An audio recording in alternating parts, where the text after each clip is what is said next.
ಇನ್ನು ನೆಕ್ಸ್ಟ್ ಬೆಂಗಳೂರಿನ ಪ್ರತಿಷ್ಠಿತ BMS ಕಾಲೇಜಿನಲ್ಲಿ ಅತ್ಯಾಚಾರ ಆಗುತ್ತೆ. ಈ ಕೇಸ್ ವಿಚಾರಕ್ಕೆ ಸಂಬಂಧಪಟ್ಟಂತ ಒಂದಷ್ಟು ಡೆವಲಪ್ಮೆಂಟ್.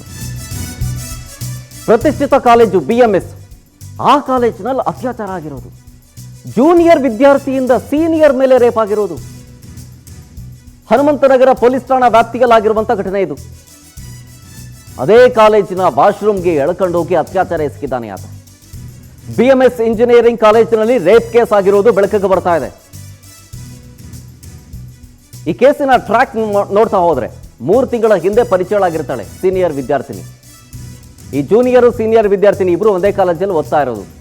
ಇಂಜಿನಿಯರಿಂಗ್ ವಿದ್ಯಾರ್ಥಿ ಜೀವನ್ ಅವನೇ ಇದೆಲ್ಲ ಮಾಡಿರೋದು. ಈಗ ಸದ್ಯ ಆರೋಪಿಯನ್ನ ಅರೆಸ್ಟ್ ಮಾಡಿ ಜೈಲ್ಗಟ್ಟಿದ್ದಾರೆ ಪೊಲೀಸರು. ಹನುಮಂತನಗರ ಪೊಲೀಸ್ ಠಾಣೆಯಲ್ಲಿ ಇದಕ್ಕೆ ಸಂಬಂಧಪಟ್ಟಂತೆ ಕೇಸ್ ಕೂಡ ದಾಖಲಾಗಿದೆ. ನೋಡಿ, ಓದಕ್ಕೆ ಅಂತ ಬಂದು ಹಿಂಗೆ ಕ್ರೈಮ್ ಮಾಡಿ ತಮ್ಮ ಭವಿಷ್ಯವನ್ನೇ ಹಾಳು ಮಾಡ್ಕೊಳ್ಳೋದು. ಇವರು ಎಲ್ಲ ಯಾರು ಬುದ್ಧಿ ಕಲಿಸ್ತಾರೆ ಅಂತ. ಆಮೇಲೆ ನೋಡಿ, ಕಲಿಯುಗ ಎಲ್ಲೆಲ್ಲಿ ಹೋಗ್ತಾ ಇದೆ ಅಂತ ಹೇಳಿ.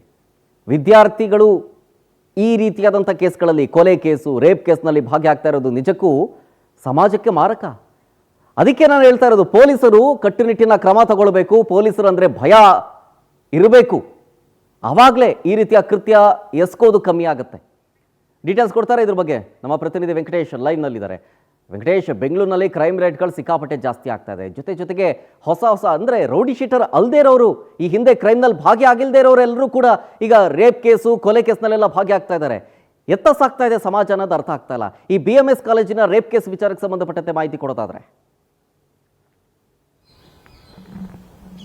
ಶರತ್, ಪ್ರತಿನಿತ್ಯ ಬೆಂಗಳೂರಿನಲ್ಲಿ ಒಂದಲ್ಲ ಒಂದು ಕ್ರೈಮ್ ಕೇಸ್ಗಳು ದಾಖಲಾಗ್ತಾನೆ ಇರುವಂತಹದ್ದು. ಒಂದು ಕೊಲೆ, ಸುಲಿಗೆ, ಅತ್ಯಾಚಾರ, ದರೋಡೆ ಅಂತಹ ಕೇಸ್ಗಳು. ಸೊ ಈಗ ಒಂದು ಪ್ರತಿಷ್ಠಿತ ಕಾಲೇಜಿನ ವಿದ್ಯಾರ್ಥಿ ಓರ್ವ ಕೂಡ ಆಕೆಯ ಸೀನಿಯರ್ ವಿದ್ಯಾರ್ಥಿನಿಯನ್ನ ಅತ್ಯಾಚಾರ ಮಾಡಿ ಈಗ ಜೈಲು ಸೇರಿರುವಂತಹ ಘಟನೆ ವರದಿಯಾಗಿರುವಂತದ್ದು.